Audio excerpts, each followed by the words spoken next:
nasa tamang level. Ayos. Right. Okay. Siyempre, tinitignan natin itong ano. Tapos itong belt natin. 5 years na tong truck natin guys. Baka mamaya may lamat na yung belt natin. Mahirap eh. Ito ang mga tinitignan natin sa makina ng truck natin guys. Since ang truck natin is 5 years na. Talagang ang pinagtutunan natin na pansin na titignan is yung kanyang mga belt. Ito kasi baka mamaya may lamat na at bigla na lang maputol ito. Yung belt niya. Yung itong ano, fan blade, yung mga yan. Tapos itong mga ganitong klase ang tinitignan ko. Kasi kita nyo, nagra-rub siya. Kapag mapabayaan mo yan, sakit sa ulo yan, baka mamaya mabutas yan. Yung mga rub na ganyan, totoo, yan. Nagra-rub siyang ganyan, yan ang tinitignan natin. Yes!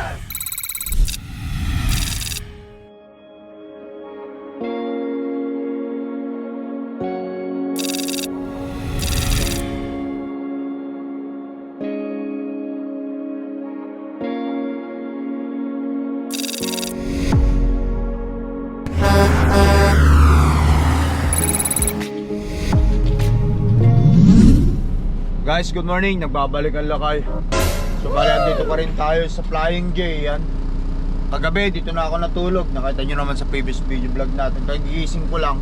Ang appointment ko naman is mamaya pang alas 10 ng gabi. Kaya mamaya pa tayo alis mga after lunch siguro. Kasi balak kong dumaan dyan sa grocery sa malapit. At bibili tayo ng ulam natin. Naubusan na ako ng pagkain ko guys. Naubos na. Mula 16, anong petsa na ngayon? 25 na ngayon. Oh, so 10 araw na ako sa karsada. So ano pa bang mga baon ko rito galing sa bahay? Meron pa tayong pansit. Yung linuto ni Mrs. na pansit, inuunti-unti ko. Yan, pansit. Tapos ito na lang oh, manok. Paprasong manok na lang yung ulam ko. Ayun nga dyan. Tapos yung pinaka-snacks ko, ito apple, 2 plastic ng gala apple. At meron akong imbutido. Ito na lang, imbutido na uulamin ko ngayon. 2 itlog, 1 patatas. Yan na lang natira sa baon ko guys. Ayan. Kaya mamaya magano tayo, magdadan tayo. Kahit mga 2 manok lang siguro mabili ko. Baka ang susunod ko na reload pagka na-deliver ko ito is pauwi na tayo ng ano, ng Winnipeg. Alright, so nagsasayang ako ng kanin. Kain tayo kanin. Para sa ganun meron tayong kakainin maya maya lang pagka mag-start na tayo ng ano. Sa bahay, painit ako ng kape. Kakape tayo. Yes! Maganda temperature dito. Ito, sa ano ko, plus 10 na. Plus 10 degrees. Sarap matulog na. Hindi mo na kailangan mag-idle o mag-turn on ng bank heater.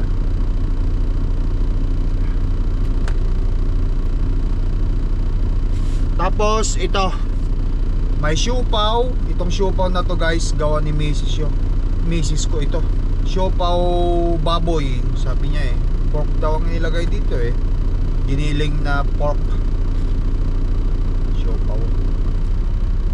Homemade siopaw ni Mrs. kay almusalin ko na. Nagbaon ako ng 3 nito eh. Naubos ko na yung 2. Yan. Tapos ito, ayun natin. Bye, kape tayo. Ganito lang ang buhay ng ano dito guys, sa Canada. Driver.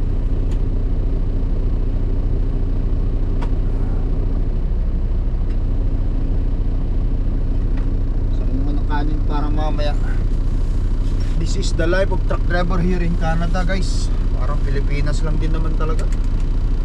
So nga lang dito sa Canada, mas malalayo yung pinupuntahan namin na lugar talaga.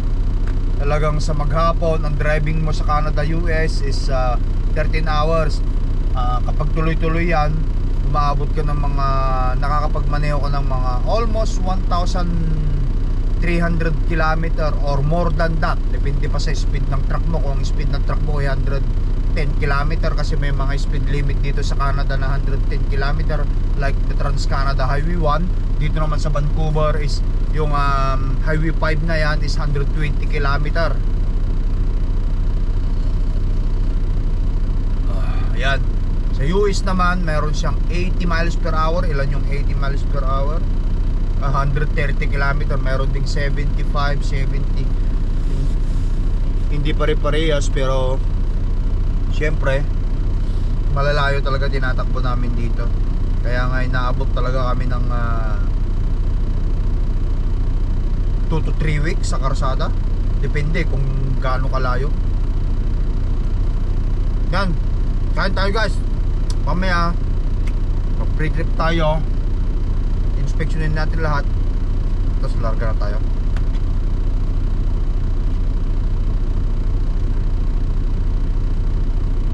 Kain!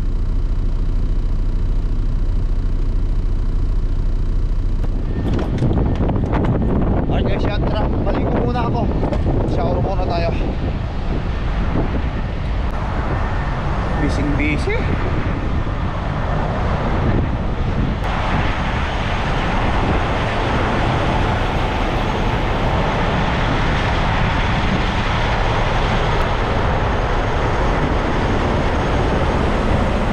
Tubo. Wow!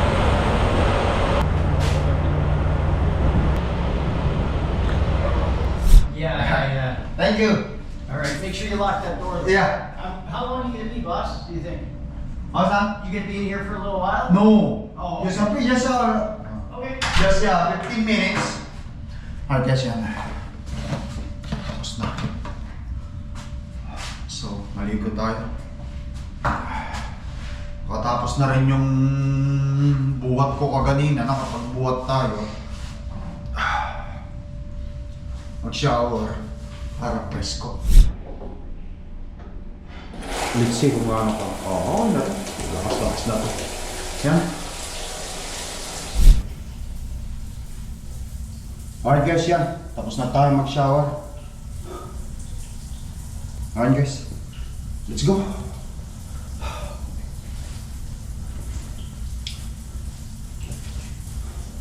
Nakapresko na naman yung akong lakay. Alright. Wow!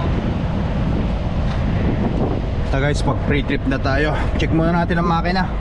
Langis, kasi baka mamaya umulan yo, alis na tayo ngayon din. Ulan, baka makulimlim oh. Okay.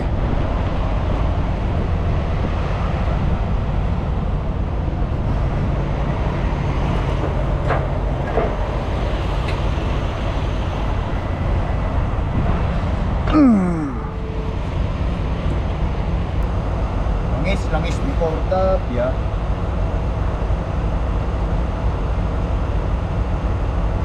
Re-refill ko lang naman ito nung nakarang araw eh. Pero check pa rin natin. Okay. Tama-tama guys, andyan yung ano nyo. Sa tamang level. Ayos. Right. Okay. Siyempre, tinitignan natin itong ano. Tapos itong belt natin. 5 years na tong truck natin guys. Baka mamaya may lamat na yung belt natin. Mahirap eh. Ito ang mga tinitignan natin sa makina ng truck natin guys. Since ang truck natin is 5 years na. Talagang ang pinagtutuunan natin na pansin na titignan is yung kanyang mga belt. Ito kasi baka mamaya may lamat na at bigla na lang maputol ito. Yung belt niya, yung itong ano, fan blade, yung mga yan. Tapos itong mga ganitong klase ang tinitignan ko. Kasi kita nyo, nagra-rub siya. Kapag mapabayaan mo yan, sakit sa ulo yan, baka mamaya mabutas yan. Yung mga rub na ganyan, totoo, yan, nagra-rub siyang ganyan. Yan ang tinitignan natin kasi malit na bagay, isa-shutdown ka talaga ng mga ganyan eh. Yan mga yan ang tinitignan natin. Yung mga nagra-wrap kasi mabubutas yung mga yan eh. Yan ang mga tinitignan natin sa truck natin. Lahat, pati siyempre yung mga naglilik sa mga sidings, sa ilalim, baka mamaya may tagas na si Cortapia. Super, wala pa naman. Sa awa ni Lord. Sa awa ni Lord, wala pa naman. Okay pa. Marumi lang siya ngayon, gawa nga ng siyempre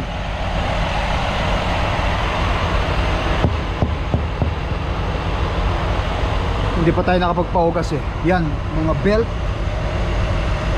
Ito blade.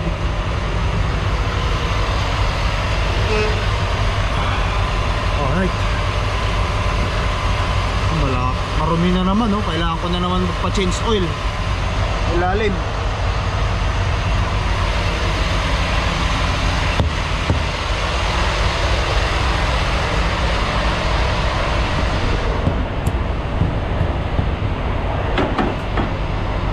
Marumi talaga, wala akong magagawa. But anyway, syempre at least pa paano.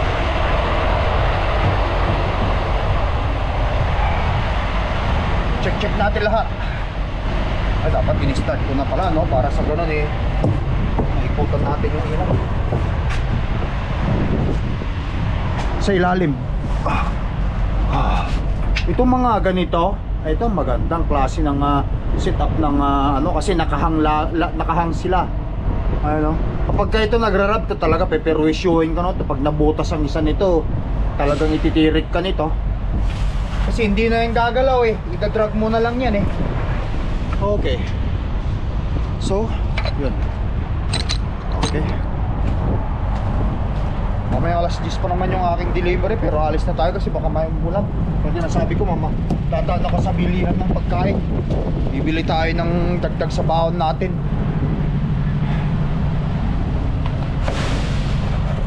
Kalahati. Ayos.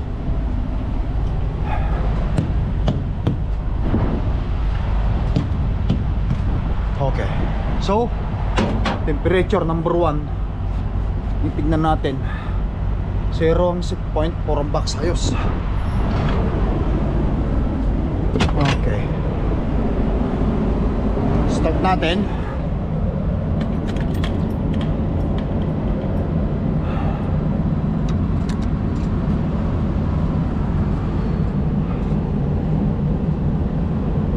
Okay. Yun. Alright guys, sabay check natin. Ito kailangan ko na palang ipa-idikit ito. Nalalaglag na. Kailangan nating idikit. Malaking bagay ito eh.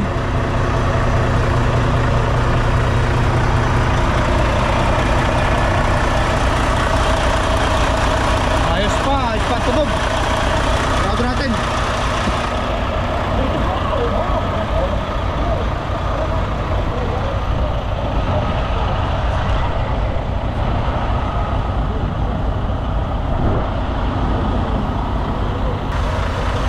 Okay.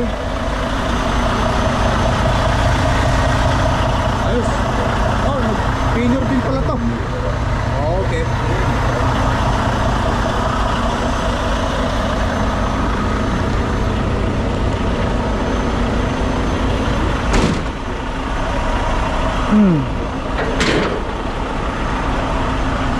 Ikutan natin ngayon yung ilaw. Make sure lahat ng ilaw natin gumagana. May dadaanan tayong timbangan dyan eh. Yung Hope British Columbia government scale. Mahina to ah. O di, kita nyo? Kundi yata yung kabila. Dito, tignan nyo ito lakas. Oh, may tama. Kundi ito. Dalawa yan eh. Isa yung nasa left, dito, isa rin. Pungido. Yan lahat ni ilaw. Katulad dito guys oh. Ang lakas oh. Ayos. Yung isa ang pungi yung isa, yung isang side niya eh. Dalawa yan kasi. Alright guys, yan.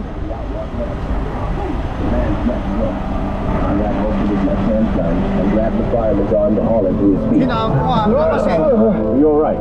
Yeah. hinaan natin yung volume ng malakas. Okay, ilaw ni Cordapia.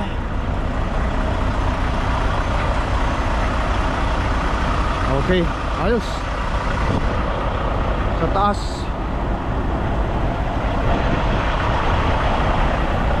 Let's go. Woohoo.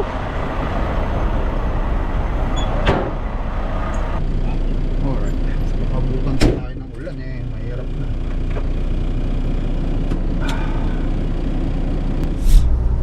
Alright guys, yan.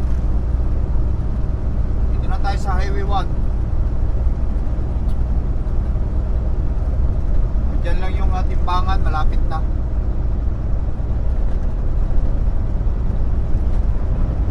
Lagi nang nagpre-pre-trip para alam natin kung may diferensya ba ang truck o wala.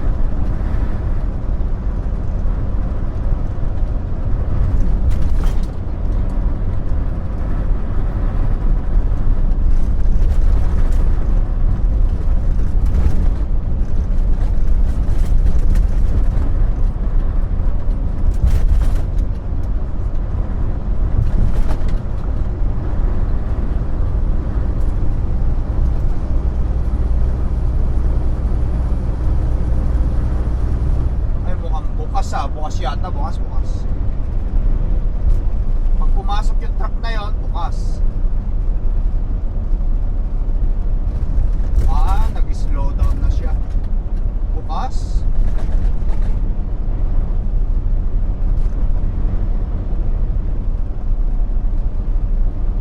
Nag-signal light na siya pakanan. Signal light na rin tayo. Buksan ko.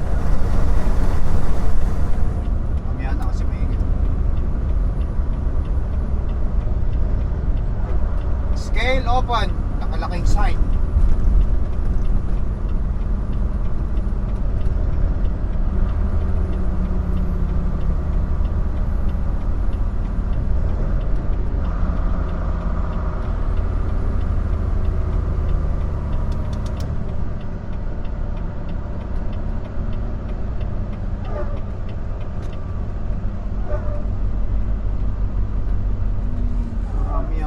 Inspection din, sa kabila, mga ano yata, nagkakandak yata sila ng inspection.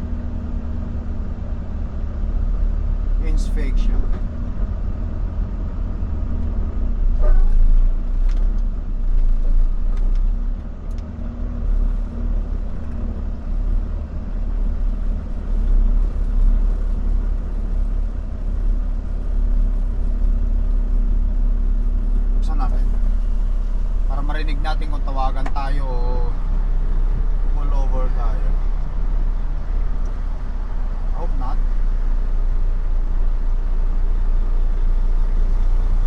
Steer tire 5500 kg. Drive 15900 kg. Trailer 11,000 kg. Alright, we're good. Kahapon dumaan na rin naman na tayo sa sa Hope, British Columbia mula doon sa Calgary, di ba? Kahapon nagpa-crudo tayo sa Calgary, hanggang ngayon di pa ako nagpa-crudo, di nakasunog na ako ng ilang litro. Dumaan pa tayo doon sa Hope, British Columbia, doon sa Golden Scale. Marami pa akong crudo nun papunta rin to Golden at saka dito sa Hope halos 3 hours drive. Nakasunog na ako, bumaba na yung timbang ko niya.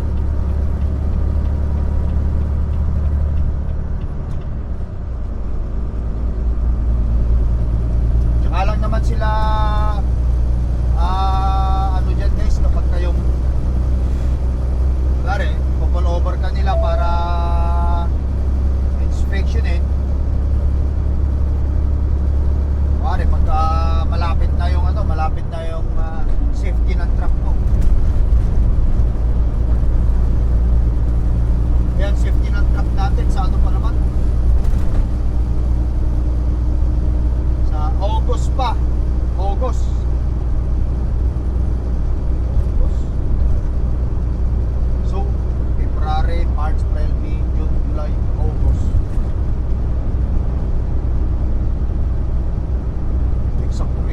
yata yung buwan kung kailan natin mabayaran si Cordape, eksakto sa safety niya.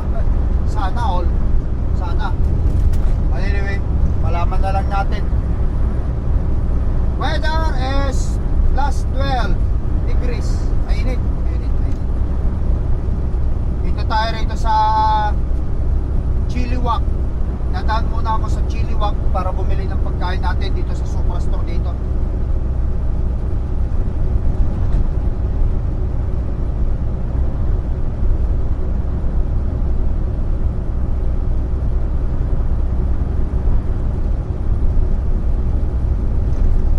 Alright guys, exit muna tayo rito. Exit 119. Punta muna tayo dyan sa Superstore. Ayun yung Superstore. Kitang-kita na yung Superstore doon. Pili muna tayo ng dagdag natin sa baon. Then keep left.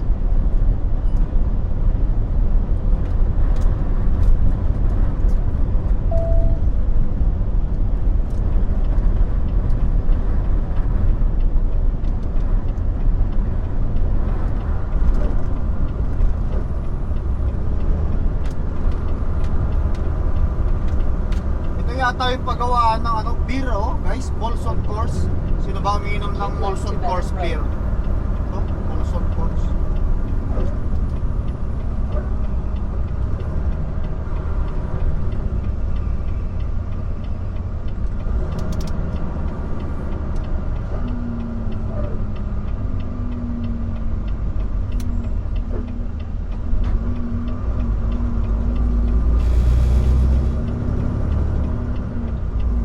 In 1/4 mile, turn left on Lecoq Way.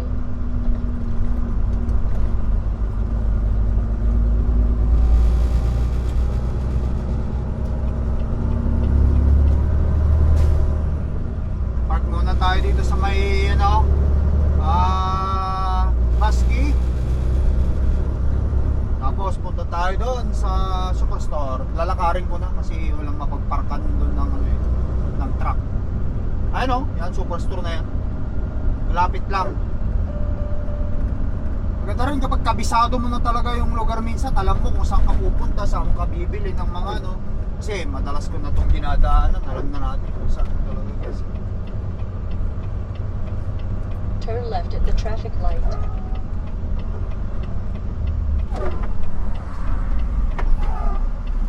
Hindi naman pwede, hindi kasya ang truck doon sa loob, kaya yung ESO Travel Center dyan tayo magpapark.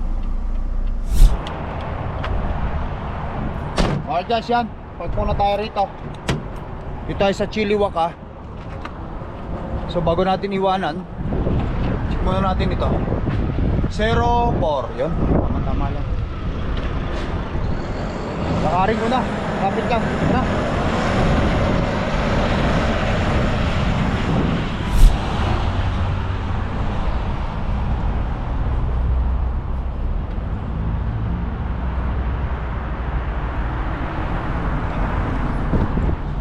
Takbohin na natin guys.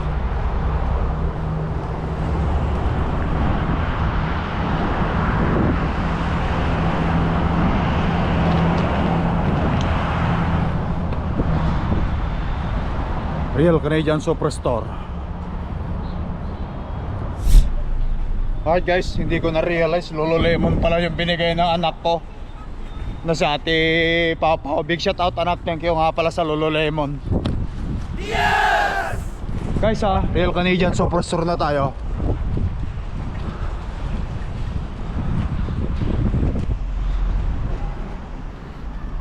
Oh, kita masitas doon So, dumampot na ako ng avocado guys. Tapos broccoli. Ayan.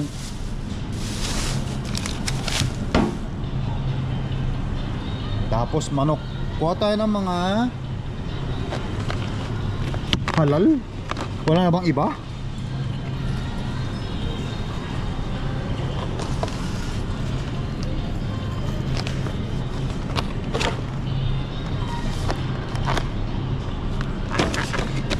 Dalawa. Tama na yung dalawa.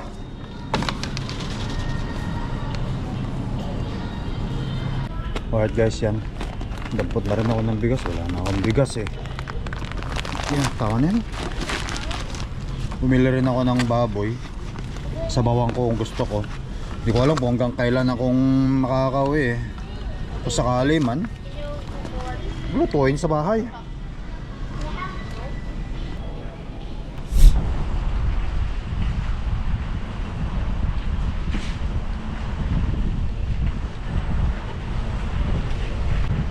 Alright guys, yan. Tara. 3 bag. Oh. Pero ang kagandahan nito guys, mayroon akong $30 na points sa card na ginagamit ko dyan. So bali 57 lahat ito. Tapos minus $30 na points. So $27 lang lahat ito. Tara. Alright guys, yung baboy dito ko nilalagay sa taas. Yan. Parang hindi yata kakasya. Ay, kasya yan. Gusto broccoli ko. Broccoli. Ito. Ito lahat yung nagastos natin dito sa pamimili ko. Pumalo ko ng ayan, $57.90. So loyalty reward card na $30 nakita sa baba. So ang binayaran ko lang is nasa $27.90 lang yung credit in pumasok sa credit card ko. Ito kasi Superstore, Real Canadian Superstore yung ginagamit kong credit card. Yan, may ganun ka, tapos pagkano bayaran mo na agad. So itong broccoli sipsip natin doon sa pamansanasan ko. Yan, snacks ko yun mansanas na yan eh. Okay, so itong mga ito kainin ko na yan bukas. Hindi ko alam hanggang kailangan ako rito kasi parang sabi ng dispatch ko pagkatapos kong ma-deliver yan iikot pa ulit ako sa Amerika eh, no? So pag iikot pa ulit tayo sa Amerika guys, wala na akong pagkain eh. Kaya dumaan na talaga ako dito kasi yun ang tips niya sa Oregon ulit. Iikot ulit tayo ng Oregon. Kaya bumila ako ng pagkain ko. So itong chicken na ito na binili natin, dalawa, hindi ko to i-freezer, mainit pa eh. So mangyayari, lagay ko muna dun sa taas.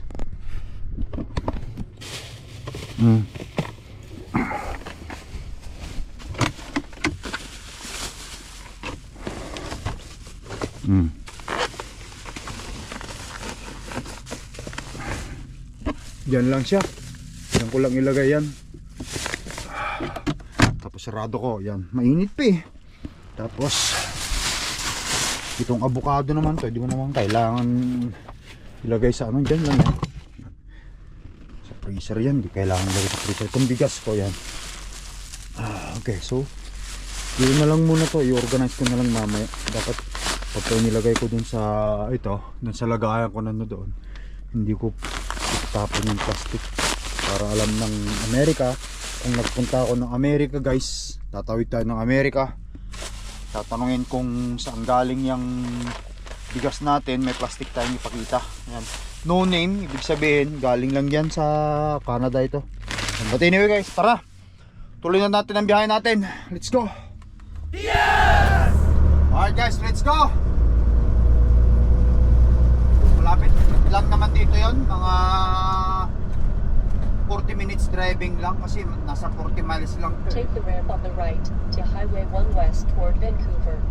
Kaya ang oras pa lang dito, alas 6 pa lang ng hapon, alas 11 ng gabi ang delivery ko. Pero tututukan na natin, tapos pahinga-pahinga na lang ako doon. Magabang na lang ako ng oras ng delivery ko. Yes! Observe speed limit guys, 100 lang ang ano rito, posted limit. Hindi pwedeng sumobra ka dyan. Ano? 100 km per hour. Wow!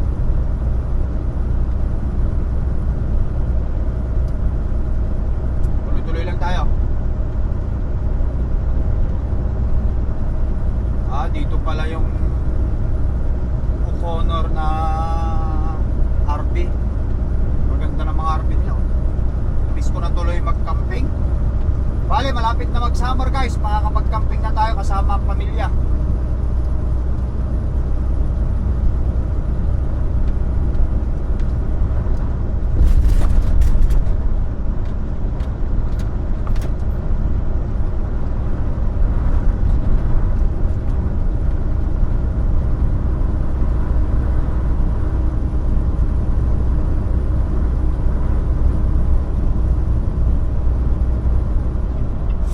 guys, yan. Dito sa malaking building na to, dito tayo magde-deliver. Alright guys, ayan, nandito na tayo sa dideliveran natin mamaya. Ayan, yung malaking building dyan sa kabila ng ito ni Cordapia. Ayan, yung building na yan, yung kulay puti dyan. At doon ang entrance niya, doon yung mga ibang truck eh. Hindi na ako lalapit doon. Ayan, actually Walmart ito eh. Stricto sila rito. Hindi pwedeng pumunta ron ng eksaktong oras. Bali, anong oras pa lang ito? Nakita natin 6:49 pa lang, 6:50 pa lang ng gabi rito. Ang delivery natin is alas 11:55. Unang delivery, tapos bukas alas 4, tapos yung pangatlo alas 8 ng gabi. Biyak-biyak. But anyway, ito magagawa ito. Hayaan mo na. Salamat na lang tayo at hindi tayo tenga. So 0.4 ang temperature. Alright guys, so ayan, gusto ko rin i-share sa inyo guys. Today, officially, we reached 1 million kilometer, 1,089.1 kilometer ang tinakbo na ni Cordapia. Nung kinuha ko itong truck is nasa 24 kilometer siya. Naalala ko 24 kilometer pa lang ni Cordapia nung kinuha ko. Kasi mayroon na siyang 24 kilometer kasi siyempre dahil sa travel siguro trinable nila o tinesting nila. But anyway, putulin ko na yung video vlog ko dito guys. Magpahinga na lang muna ako. Tapos mamaya gigising. Meron pa akong 7, 8, 9, 10, 11 4 na oras at kalahati na paghihintay kasi hindi naman pwedeng pumunta ron ng maaga. Ayaw nila. Guys, thank you for watching. Mag-ingat kayo lagi. I love you all. Peace out. Bye bye.